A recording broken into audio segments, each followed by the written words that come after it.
Bom, pessoal, então agora iniciando a segunda parte do nosso Evangelho no Lar, o estudo da Roda da Vida, nós vamos hoje ver um pequeno texto do Lama Padmasambhava, em onde ele fala sobre exatamente a prática da perfeição da sabedoria, né? Qual a sua aplicabilidade, qual a sua utilidade, qual o seu significado para as nossas vidas, né? Porque, como eu disse para vocês, tudo aquilo sobre o qual a gente reflete aqui é muito profundo, né? Então são coisas que a gente vai sempre abordando de ângulos, de visões diferentes, para que a gente possa ter uma compreensão maior. É como se fosse um objeto, né? Como a gente já falou, que a gente vai iluminando de vários ângulos, para que a gente tenha uma visão, digamos assim, de 360 graus, não falte nada, né? Por isso que o ensinamento também chama perfeição da sabedoria, porque perfeição quer dizer completo, não ficar faltando nada. Então uma grande atenção aos detalhes, né? Então, nesse ensinamento aqui de hoje, o Lama diz o seguinte: a perfeição da sabedoria é um ensinamento do Buda de como podemos reconhecer a natureza vazia e luminosa de todas as aparências, conhecida no budismo como realidade Vajra. Então, a gente já tem falado muito sobre isso, né? O que significa a natureza vazia e luminosa de todas as aparências? Aparências é tudo aquilo que nós percebemos com nossos sentidos. Imagens, sons, cheiros, né, sabores, tato, né, e até pensamentos com a mente, né? Então, tudo isso são as aparências. Por que elas são aparências? Porque elas são a forma como as coisas aparecem para nós. Mas o objetivo dos ensinamentos espirituais é justamente nos levar além. É uma palavra que se usa muito em qualquer doutrina religiosa, né? Ir além, né? O além.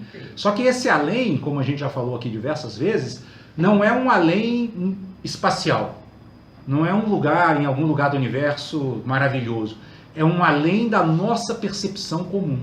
É uma transcendência da nossa mente ordinária, da forma comum de pensar, né? Aqui mesmo hoje, durante a nossa mensagem, nós estávamos falando exatamente disso, né? O exemplo daquelas mães que perderam os filhos, né? E que, a partir de uma mensagem que receberam desses próprios filhos, pela psicografia de Chico Xavier, elas olharam para o mesmo fenômeno, que era a perda de um filho de uma outra forma. Ou seja, o que isso nos mostra? Nos mostra que as aparências não são sólidas, elas não estão ali. Por exemplo, no caso dessas mães, não existe, na verdade, uma perda por si mesma. Existe a percepção de que eu perdi algo. Se eu mudo o meu olhar, o próprio sentimento de perda pode se dissolver, né? Isso significa o quê? Que todo sofrimento pode ser dissolvido mesmo quando eu não tenho condições de mudar o ambiente externo. Porque muitas vezes eu tenho, às vezes eu estou doente, posso ir no médico e curar. Às vezes eu posso estar com uma doença incurável. Mas eu posso mudar a minha forma de olhar para essa doença incurável, aquilo que nós falamos também na nossa mensagem de hoje. Eu posso pacificar minha mente, que a nossa mensagem de hoje foi pacifiquemos, né? Como? Olhando para aquela doença, ao invés de como uma tremenda tragédia que aconteceu na minha vida, como uma lição da qual eu devo extrair algum aprendizado muito útil, sobretudo espiritual, né? Porque o que caracteriza a espiritualidade é a transcendência da matéria, né? Então a gente tem que ter essa capacidade de transcender as aparências, né? E isso no budismo, ele é conhecido como realidade Vajra. E aí vocês vão ver como é interessante o significado dessa palavra. Ela é uma palavra sânscrita, né? Porque o budismo surgiu na Índia há 2.500 anos atrás, e lá nessa época se falava sânscrito. E aí o Lama vai dizer aqui que Vajra é uma palavra sânscrita que significa tanto diamante quanto relâmpago. Como diamante remete à indestrutibilidade da essência espiritual, capaz de cortar qualquer coisa, incluindo a ignorância e as ilusões. Aí vou voltar no nosso exemplo de hoje da mensagem, né? Aquela mãe que recebeu aquela mensagem do filho através de Chico Xavier, ela estava com a ilusão de que tinha sofrido uma perda. Ela não conseguia perceber que, na verdade, a perda brotava da sua percepção do fenômeno em si. Quando ela conseguiu, através da mensagem recebida, transformar a sua percepção e ver que como o filho dela mesmo sugeria, né, ela poderia direcionar essa sua energia materna para dar assistência a tantos outros seres que estavam vivos ainda, encarnados, né, no mundo material, e precisando de uma mãe e não tinham perdido a mãe, ou estavam abandonados, ou estavam jogados, ela passou a não olhar mais para aquilo como uma perda, mas como uma oportunidade. Né? Ela, e não apenas olhar no sentido conceitual, brotou alegria no coração dela.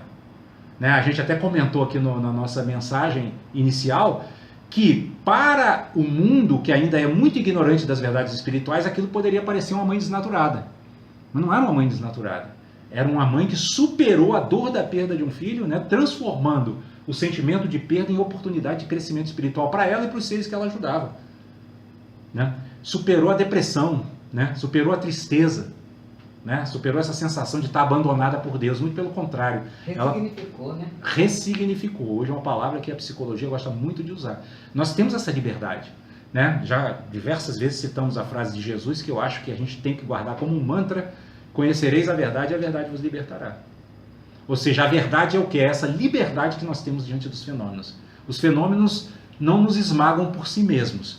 Eles nos esmagam se nós permitirmos que eles nos esmaguem. O Lama Santa, inclusive, chama isso de empoderar o mundo externo. A gente transmite para o mundo externo um poder que é nosso. Esse poder está dentro de nós. Né? E o que Jesus exemplificou para nós foi exatamente isso. Ele chegou até o último minuto da vida dele, né?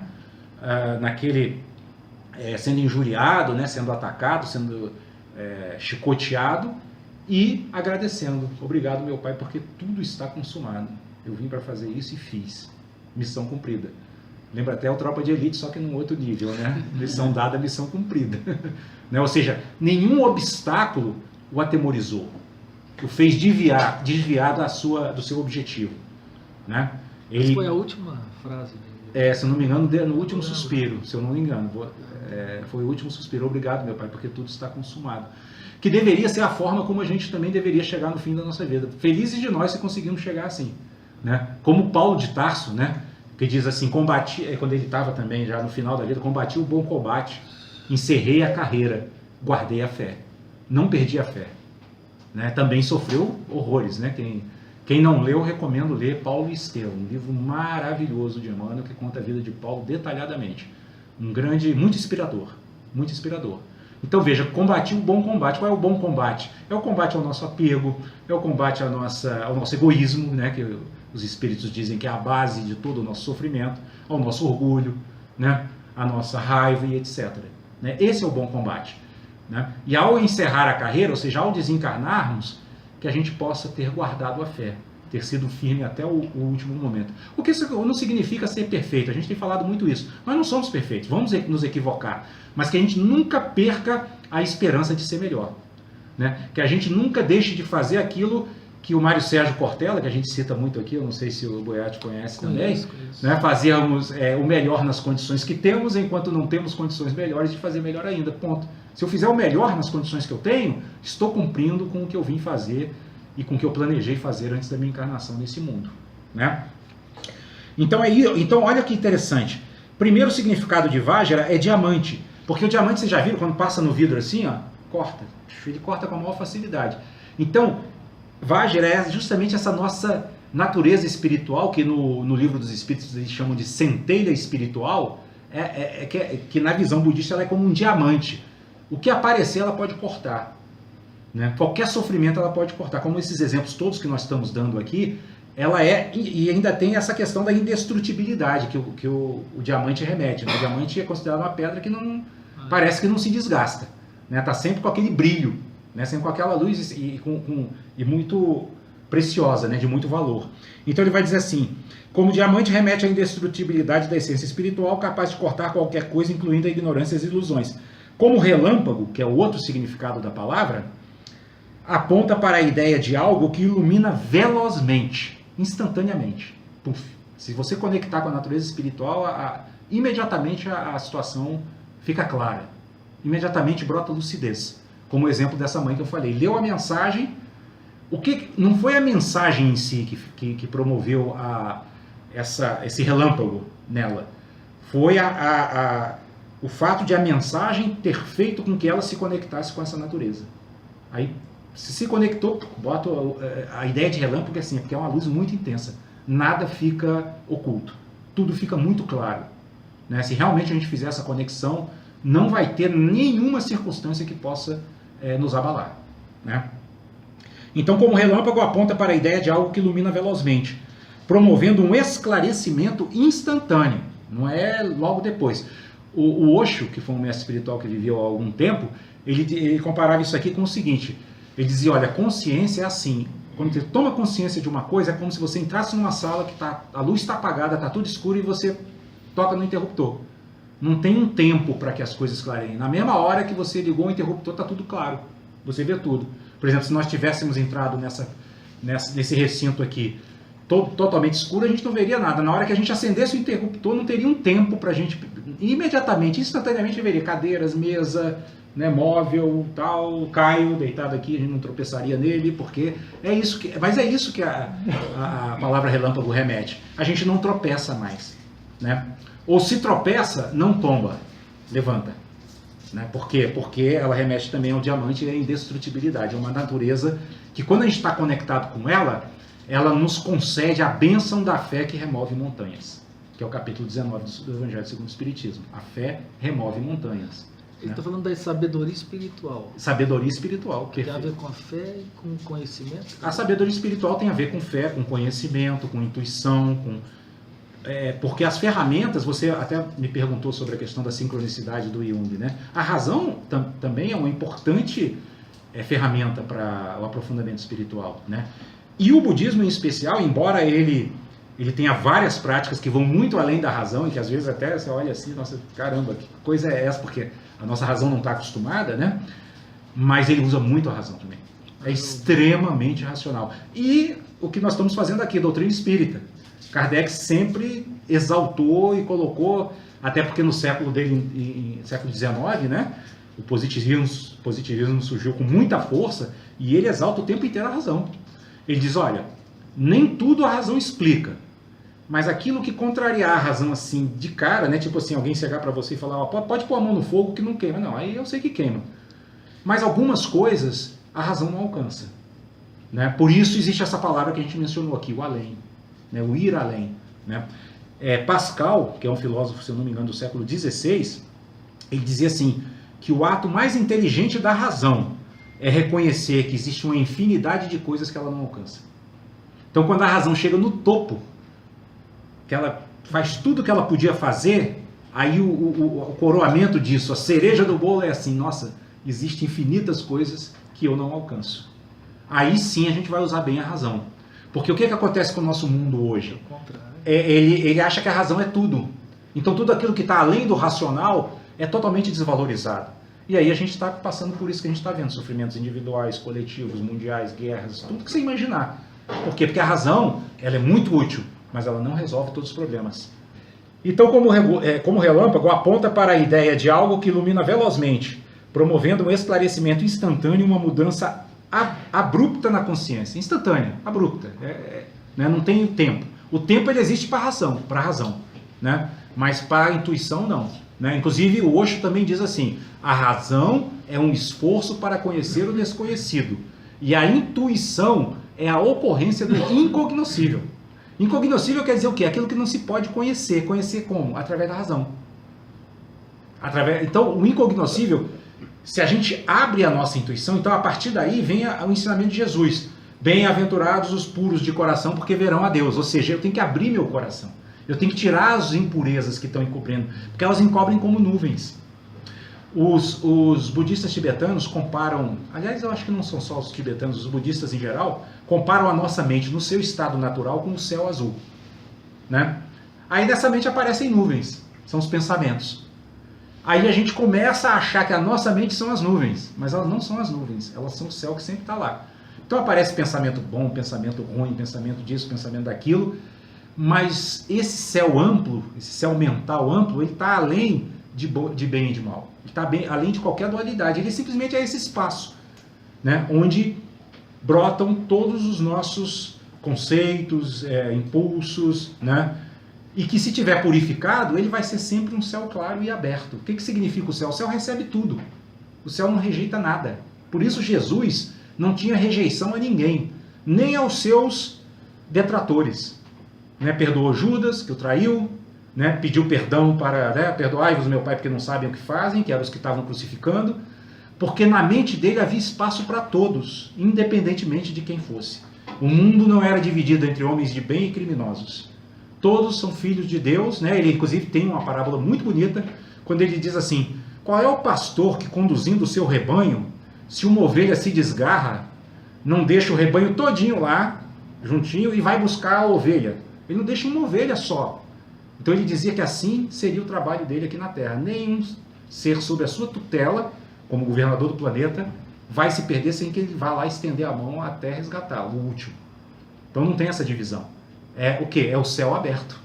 Né? Ele estava dentro desse espaço límpido da mente, se a gente quiser usar uma terminologia budista. Né? Um espaço aberto, né? Um espaço amplo, né? Um espaço sem restrições, um espaço ilimitado.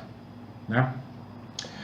E aí o Lama continua dizendo assim, que essa mudança abrupta de consciência, ela é reconhecida por todas as grandes religiões como um episódio de despertar espiritual na vida de místicos e santos, e que corresponde ao desmoronamento do ego, chamado pelos tibetanos de a grande morte.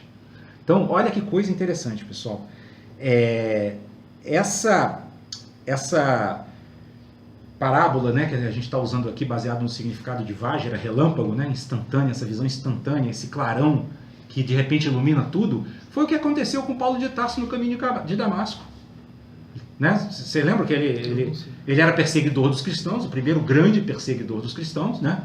E estava indo em Damasco buscar Ananias, que era um seguidor famoso de Jesus, que estava curando muita gente lá, e Paulo achava, como o doutor da lei zeloso que ele era, que ele tinha que pegar esses cristãos todos, capturar, prender, porque eles estavam deturpando o mosaísmo, a religião mosaica. Então ele era um cara bem intencionado, mas a visão dele estava distorcida pela tradição cultural na qual ele foi educado. Ele foi educado numa tradição muito rígida, muito estreita. Né? Isso aqui é bom, o resto tudo é ruim. Então vamos pegar esses ruins todos e vamos punir. Né? Mas o que acontece? Jesus aparece para ele na estrada de Damasco. Né? Luminoso, depois da crucificação, ano 35, 2 anos depois da crucificação. Né? E aparece Jesus e ele não questiona, ele não dialoga, ele não fala nada, porque é relâmpago. Clareou na mesma hora, ele cai de joelhos, né? E faz essa pergunta maravilhosa que é: Senhor, que queres que eu faça? Então, é por isso que eu estou dizendo aqui, ó, desmoronamento do ego. O ego de Paulo de Tarso desmoronou, ruiu, implodiu. Jesus implodiu o ego dele. Né? E brotou o quê? Essa natureza espiritual lúcida, que não tem restrições, porque ele não falou assim, olha, é o seguinte, eu te ajudo e tal, mas vamos botar aqui algumas condições. Não, Senhor, que queres que eu faça? Que é o que na linguagem cristã se chama entregar a Deus.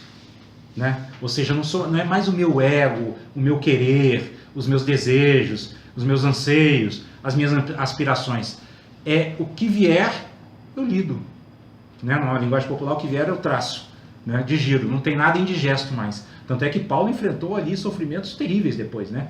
Inclusive a própria incompreensão dos seus compatriotas judaicos que falaram, mas pô, agora ele virou a casaca, né? Agora virou cristão, o que é isso? Né? Ele é super elogiado, né?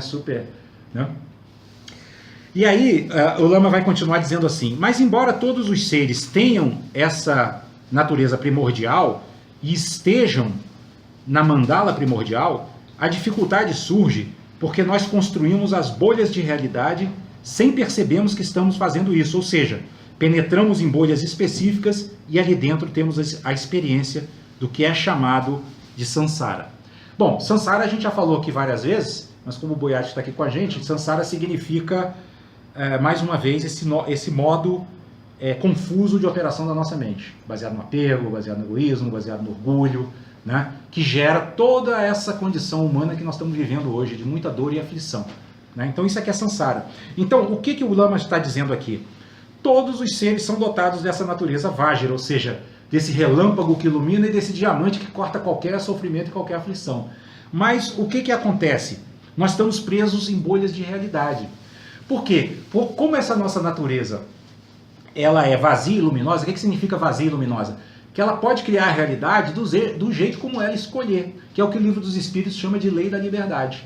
Né? Então eu posso escolher criar paz, como recomenda a nossa mensagem de hoje, pacifiquemos, mas posso escolher também estar sempre em conflito com a minha família, porque todo mundo sabe o que eu gosto, então tem que me agradar.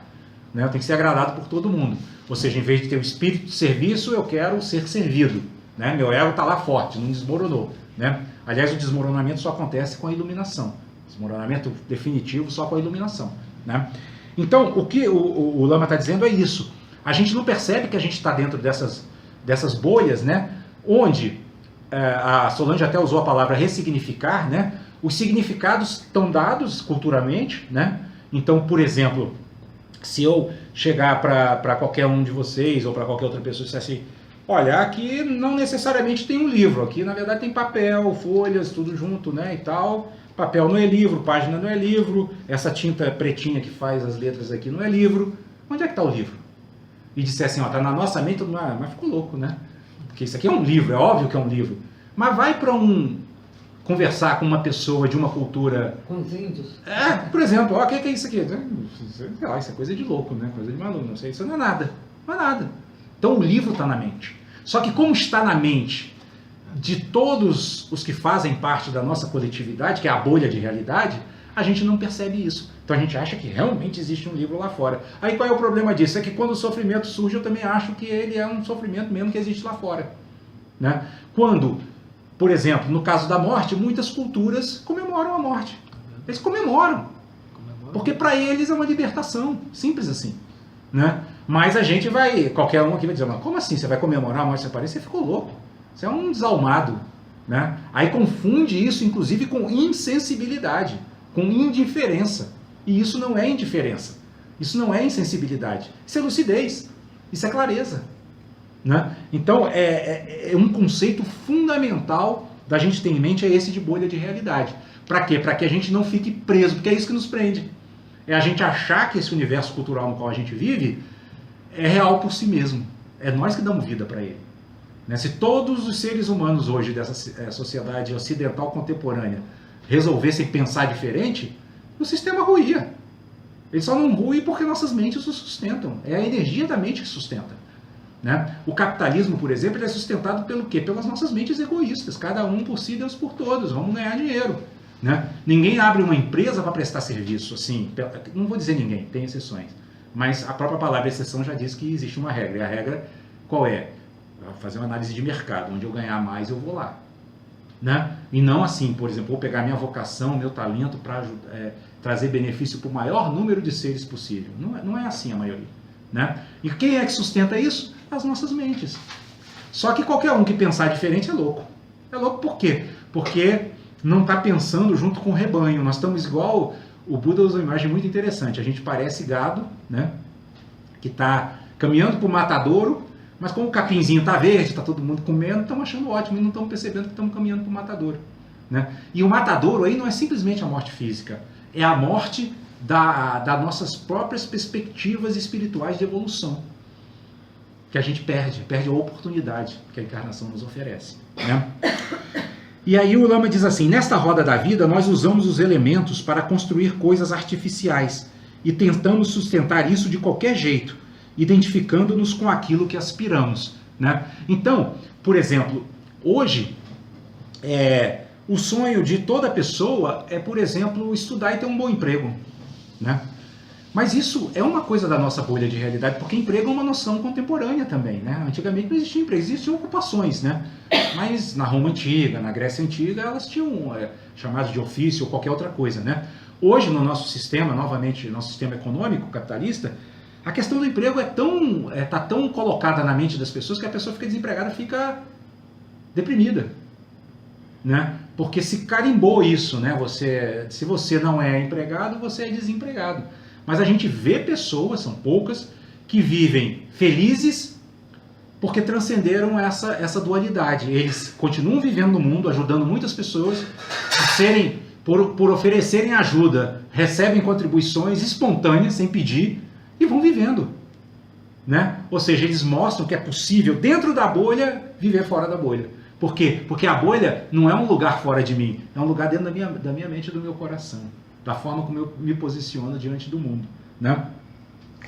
E aí o Lama continua dizendo, surge uma identidade, né, que opera de forma cada vez mais hábil, ou seja, cada vez mais responsiva, cada vez menos consciente, no sentido de ter uma avaliação sobre a sua própria operação. Isso é um ponto fundamental da gente entender, pessoal, porque cada vez mais hábil quer dizer o seguinte, por exemplo, eu citei aqui o exemplo do livro. Aí a gente é alfabetizado, opa, foi alfabetizado, você já tem mais chances. Chances dentro dos referenciais da bolha de realidade, né? Então a gente começa a criar isso que ele está falando aqui, uma identidade cada vez mais hábil, porque o que a gente vê hoje? Fulano diz assim, olha, eu tenho doutorado e não sei o que, eu tenho mestrado e não sei o que. E isso abre várias portas para ele, porque ele desenvolveu essa habilidade. Até aí tudo bem, né? Só que, a partir daí, ele começa a agir de forma responsiva. O que quer dizer isso? O Lama até diz, menos consciente, porque ele está achando que isso aí é uma verdade absoluta.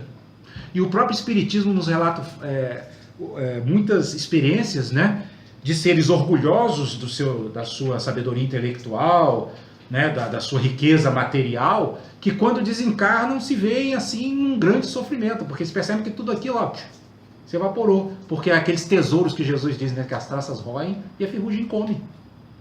E se as traças não roerem e a ferrugem não comerem, a morte engole. Simples assim. Então essa identidade que a gente cria aqui, muito útil para nós aprendermos, né, para nós evoluirmos espiritualmente.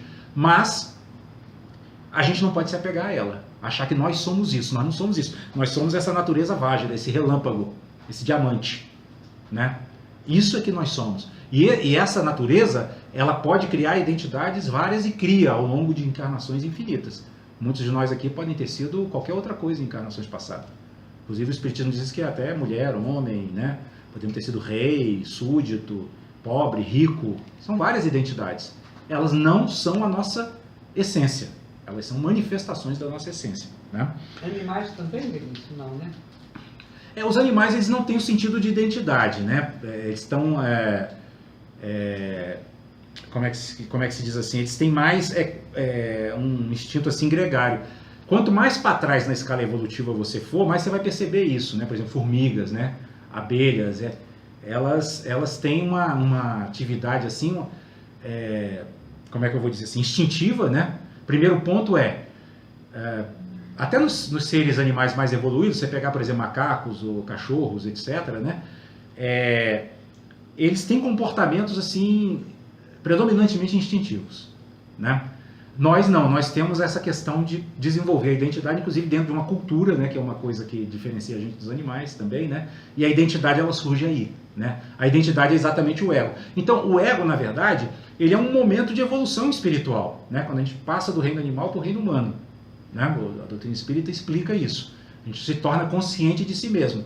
Mas depois de um certo avanço, ele se torna um obstáculo, porque aí você começa a achar que esse ego, essa identidade, é a sua verdadeira essência, né? E isso aí é que é a confusão e a ignorância espiritual. Nós estamos nesse ponto de transição, né? Hoje, vocês viram que eu li aqui, né? Nós estamos buscando o desmoronamento do ego. Vamos ver se a gente pode ir o mais rapidamente possível, que ele é a causa de todos os nossos problemas. E terminando, concluindo, o Lama diz assim: a palavra tibetana correspondente ao sânscrito, Vajra, é Doge. Então é o equivalente tibetano.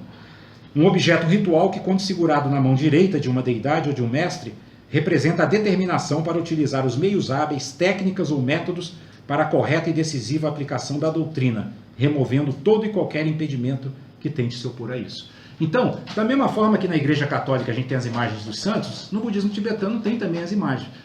Para que são essas imagens? Qual a finalidade delas? Elas despertarem os aspectos mais elevados da nossa mente. É a gente olhar para aquilo e perceber naquilo o reflexo de tudo que a gente tem de melhor na nossa mente, e inclusive de conexão com essa natureza aqui que a gente falou, diamantina, né? E que funciona como um relâmpago iluminador. Então, o mestre portando esse objeto, né, que eles chamam de Doge lá na tradição tibetana, significa que ele está dotado de todas as técnicas, métodos e meios hábeis para levar o discípulo até a iluminação. Ele está com todos os meios para superar todos os obstáculos, dissolver qualquer obstáculo. Muitas vezes eles fazem isso de uma forma, no começo, muito incompreensível, porque o nosso ego, ele espera sempre ser muito bem tratado, né? E exatamente o objetivo da doutrina espiritual é desmoronar. Então, a gente não vai gostar, porque a gente vai chegar com um olhar egóico. Né? E é aí que o mestre vai ver até onde vai sua determinação. Se sua determinação for suficiente para aguentar o rojão, ele te aceita como discípulo, senão ele deixa você sofrer mais um pouco até você bater na porta dele de novo.